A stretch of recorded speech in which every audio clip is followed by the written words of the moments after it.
Täna on eriline päev nii Kadriorus kui ka selles majas, sest ühest vanast mõisahoonest on löönud särama üks tore ja Lotte lasteaed, mis on Tallinna kõige noorem. Hetkel oleme kõige nooremad. See on suurepärane alustada tööd sellises väärikas majas, tõesti suurepärane. Missugune see teie eelolev töö tegelikult siis välja näeb ja missugused on teie maja traditsioonid, võib-olla ka veidi teistsugused kasvatuspõhimõtted? Kindlasti on meil väga tähtsal kohal õuesõppe, loodus, avastamine, leiutamine, mis on Lotte leiutaja. Lotte on leiutaja. Me sooviks, et sellest tuleks leiutajate küla, me armastaks loodust, meie lapsed naudiks kõike seda, mis meie ümber on. Missugused on siin need hooned, missugused on need võimalused, et lapsed ennast siin hästi tunneksid ja loomulikult ka kogu lasteaia pere? Need ruumid, need on tõesti suurepärased. Meil on 2 rühmaruumi igale rühmale. Meil on suurepärane saal sportimiseks, laulmiseks, tantsimiseks, huviringide jaoks. Meil on tõeliselt suurepärased võimalused. Suurepärased võimalused teha sporti õues, nautida kõike seda, õppida loodust, tundma vahetus looduskeskkonnas. See on tõesti suurepärane. Käiti ka presidendil ka külas, teil on ju see võimalus? Kindlasti me hakkame presidendi juures külas käima, kahjuks ta hetkel ei saanud tulla täna meie juurde.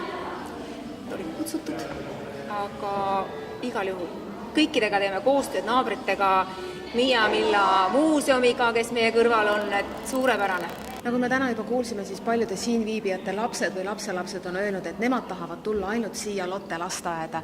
Järelikult on tegemist ühe väga tänuväärse ettevõtmise ja väga suurepärase majaga, aga mida see tegelikult Tallinna linnale tähendab? No ennekõike tähendab see Tallinna linnale seda, et üle 130 lapse saab endale lasteaia koha sellises suurepärases lasteaias, mis asub otse presidendi palee kõrval. Ma leidsin siit juba endale väikesed sõbrad, kes arutasid minuga, et ei tea, kas president hakkab hommikuti kõiki lapsi siin tervitamas käima. Ma arvan, et ei tea, kas igal hommikul jõuab, aga mõnel päeval kindlasti astuta siit oma naabrite juurest läbi ja kindlasti annab inspiratsiooni lastele selleks, et võib-olla siit Lotte lasteaiast on tulemas nii mõnigi Eesti järgmine president. Ja eks see Lotte lasteaed on ju üks väga oluline suur investeering Tallinna kesklinna linna osas.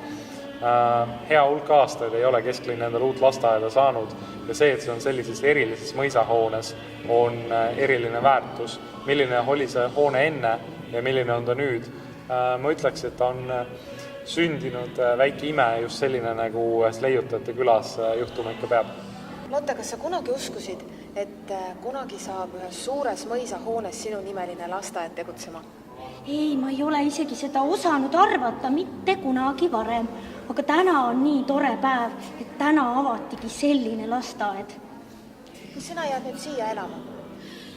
No tegelikult ma tahaksin küll, aga ma arvan, et ma peaksin kodus ennem läbirääkimisi pidama oma ema ja isaga. Ja tegelikult, kui ma nüüd päris aus olen, siis leiutajate külas on kõik mu sõbrad, nii et ma siia päris ei koli.